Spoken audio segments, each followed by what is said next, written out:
Back to you, President. Salamat po. Huwag natin kalimutan po yung education, hindi lang naman po yung GED, yung tertiary level.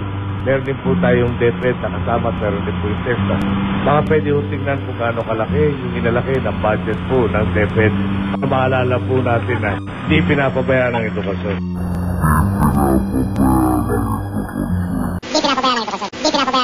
Hindi pinapabayaan ang edukasyon.